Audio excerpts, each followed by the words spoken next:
You are not being disrespected because of bad luck.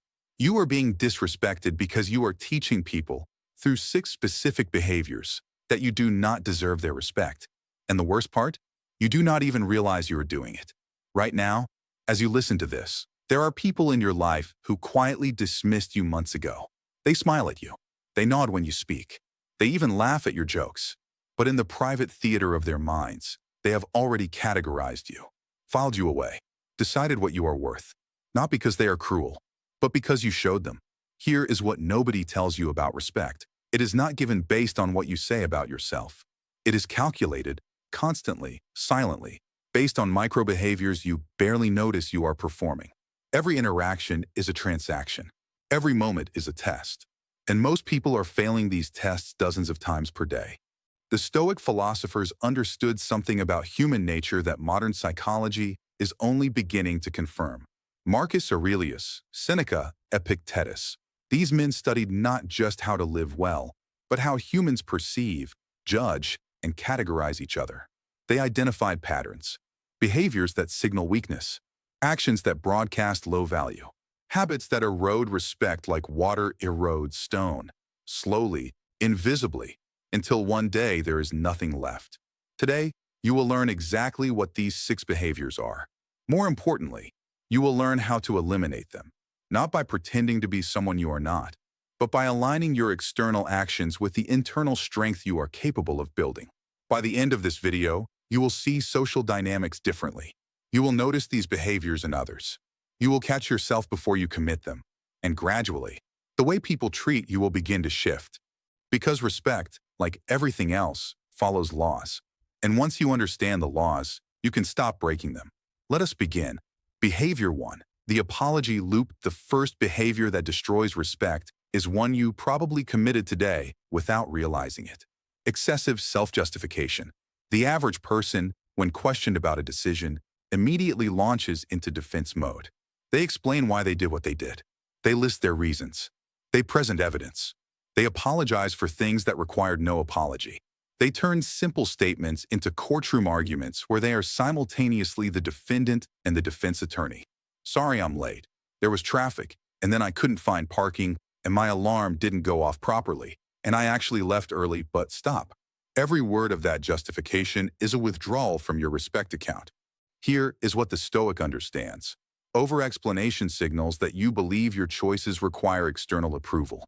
It broadcasts that someone else's opinion of your decision matters more than the decision itself. It positions you as subordinate, seeking permission retroactively for actions you have already taken. Seneca wrote, "We suffer more in imagination than in reality."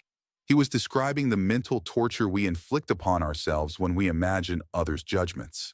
The apologizer is not responding to actual accusations. They are defending against imagined disapproval. They are fighting ghosts. Think of it this way. A king does not explain why he chose the East Road instead of the West Road. He chose it. That is sufficient.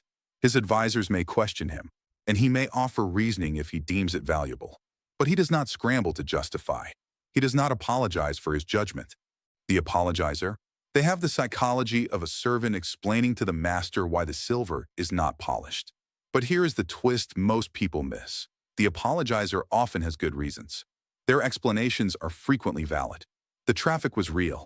The parking was difficult. The alarm did malfunction. It does not matter. The act of excessive justification communicates weakness regardless of whether the justification is true. You are not being judged on the validity of your explanation. You are being judged on the fact that you felt compelled to give one. Here is your correction. Practice what I call the closed statement. When you are late, say, "Apologies for the delay. Let's begin." When questioned about a decision, say, "I considered the factors and chose this path." When challenged, say, "I understand your perspective. I see it differently." No elaboration, no defense, no performance of submission. The discomfort you feel in doing this, that is the withdrawal symptom of approval addiction. Sit with it. Let it pass. On the other side is something the chronic apologizer never experiences. The quiet confidence of a person who does not require validation for their choices. Behavior 2. The permission seeker. The second behavior is subtler but equally destructive. Constantly seeking validation before taking action. Watch the average person before they make any significant move. They poll their friends. They ask for opinions. They float ideas to see how others react. They will not commit until they have collected enough external approval to feel safe. What do you think I should do? Does this seem like a good idea? Would you do this if you were me? On the surface, this looks like wisdom, gathering information, considering perspectives, but observe more carefully. The permission seeker is not gathering information to make a better decision. They are gathering consensus so that if the decision fails, they have distributed the blame. They are not seeking wisdom. They are seeking psychological insurance. And everyone can feel this. Epictetus taught, "No man is free who is not master of himself." The permission seeker has outsourced their mastery. They have made their choices contingent on committee approval. And here is what happens. People stop respecting someone who does not trust their own judgment. Because if you do not trust it, why should they? I call this the credibility equation. Your perceived competence equals your demonstrated confidence in your own decisions, divided by your need for external validation. As the denominator grows, as you seek more validation, your perceived competence shrinks proportionally. Consider two colleagues proposing the same project idea. The first says, "I've been thinking, and I wanted to run something by you guys. Maybe we could try this approach? I don't know, what do you think? Does that make sense?" The second says, "I'm proposing we implement this approach. Here's why it works. I'd welcome your input on execution." Identical idea, radically different respect outcome. The first position themselves as uncertain, seeking approval, testing whether their thought deserves to exist. The second position themselves as decided, open to refinement, but fundamentally confident in their direction. Here is your correction. Make decisions first, then inform others. Shift from asking, "What should I do?" to stating, "Here is what I'm doing. I'm open to perspectives." This does not mean ignoring wise counsel. Seek expertise when expertise is needed. But understand the difference between consulting and depending. The strong seek input to refine. The weak seek permission to proceed. Behavior 3, the exposed wire. The third behavior that destroys respect operates like an exposed electrical wire. Emotional volatility. Watch how people respond to someone who cannot regulate their emotional state. The person who snaps at minor frustrations, who visibly deflates at small criticism, who erupts in enthusiasm over trivial wins and collapses at trivial losses. They do not inspire respect. They inspire caution. Because emotional volatility signals something dangerous, this person is not in control of themselves. And if they are not in control of themselves, they cannot be trusted with anything else. Marcus Aurelius wrote extensively about this in his Meditations. You have power over your mind, not outside events. Realize this, and you will find strength. The Stoics understood that your emotional responses are always being watched, not because people are cruel judges, but because emotional stability is a primary indicator of reliability. We trust people who remain consistent under pressure. We distance ourselves from those who might detonate. Think of it like this. Imagine hiring a pilot. Two candidates have identical skills, identical experience, identical credentials. But during the interview, candidate A becomes visibly frustrated when a question confuses him.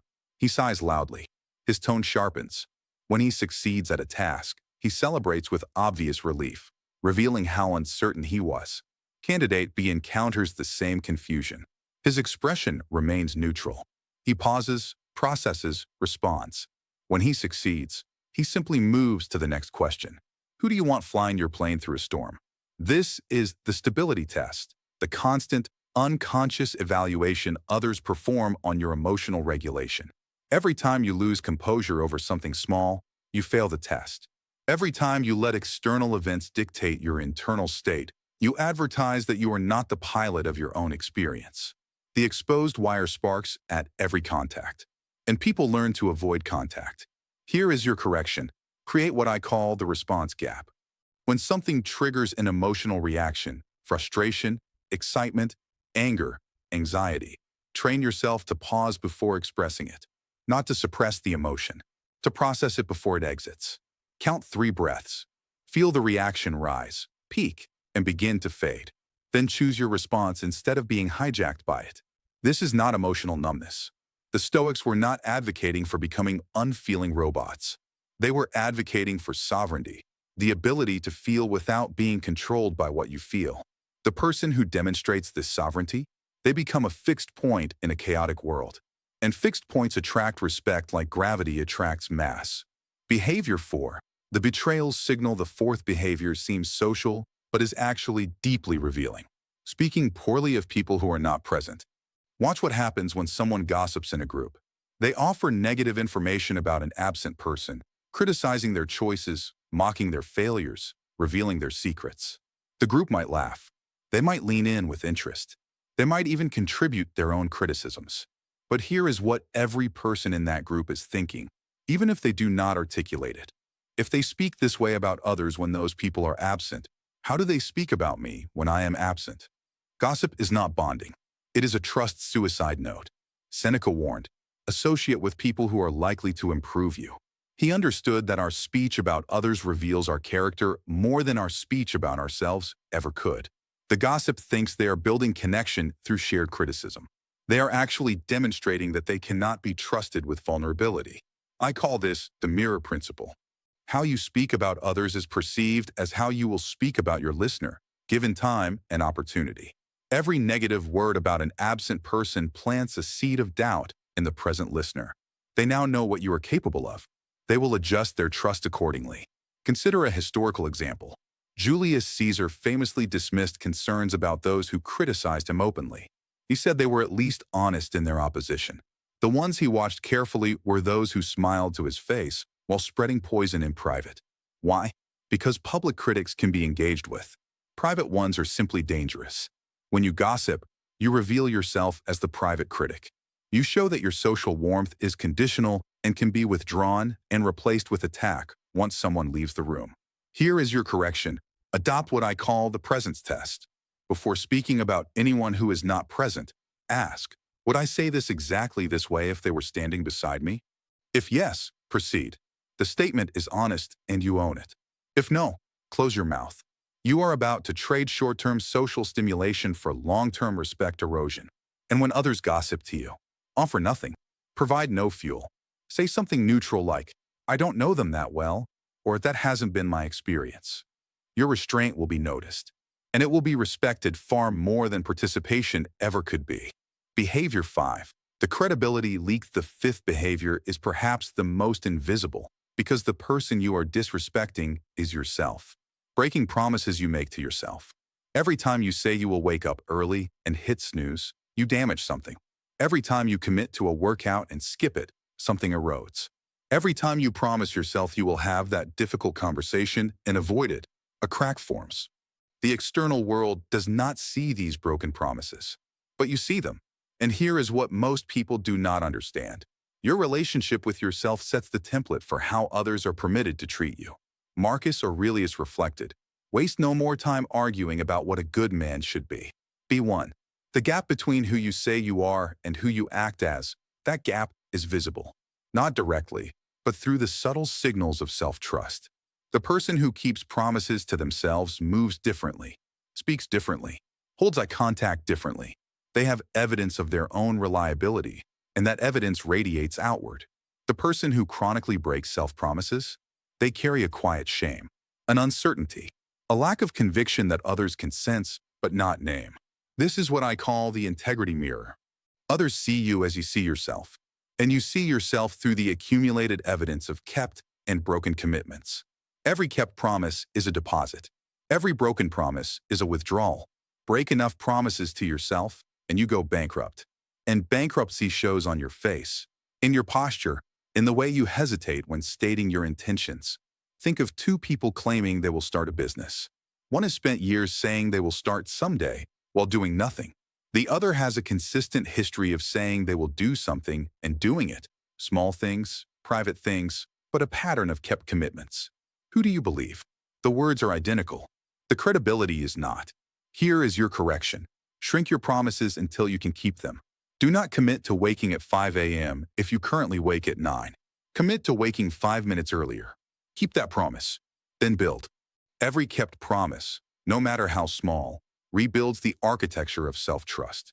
Every time you tell yourself you will do something and do it, you are casting a vote for the identity of a person who keeps their word. Over time, those votes compound. Your self-perception shifts. And as it shifts, others begin treating you like someone whose word means something. Behavior 6. The deflector, the final behavior, is perhaps the most corrosive to respect because it is the most cowardly. Refusing to take accountability. Watch the deflector in action. When something goes wrong, their first instinct is to locate blame elsewhere. The circumstances were impossible. The team failed them. The timing was unfortunate. They were given bad information. Someone else made the critical error. They have an explanation for everything, an excuse for every failure, a reason why nothing is ever their fault. And everyone around them sees exactly what is happening. Epictetus taught, "It is impossible for a man to learn what he thinks he already knows." The deflector cannot learn because they cannot acknowledge error. And they cannot acknowledge error because they have confused their performance with their identity. To admit fault feels like admitting they are faulty as a person, so they defend against accountability like their survival depends on it. But here's the paradox. The deflector thinks they are protecting their reputation. They are destroying it. Because everyone knows that accountability is rare and difficult. When someone takes genuine ownership of a failure, without excuses, without blame distribution, without minimization, they stand out. They demonstrate something exceptional, the security to fail publicly without being destroyed by it. Consider a scenario. A project fails at a company. 2 managers were involved. Manager A says, "Look, the timeline was unrealistic from the start. We didn't get the resources we were promised. And frankly, the team wasn't prepared for something this complex." Manager B says, "I own this failure. I underestimated the complexity and didn't push back on the timeline when I should have. I've identified 3 specific things I would do differently. Here's my plan to prevent this next time. Who do you trust with the next project?" Manager A might be completely correct about the circumstances, but their correctness is irrelevant. They have revealed themselves as someone who cannot metabolize failure, who will always be looking for external explanations rather than internal improvements. Manager B might have made bigger mistakes, but they have demonstrated something more valuable than perfection, the ability to confront, own, and evolve from error. Here is your correction. Practice what I call the ownership protocol. When something fails that you were involved in, identify the portion that was yours, even if that portion was small. Lead with ownership of that portion.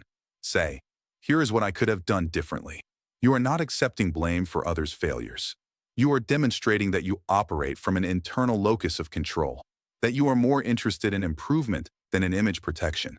This behavior is so rare that when you demonstrate it consistently, you will become the person others want on their team, in their organization, in their life. Because they know, this person can be trusted. This person grows.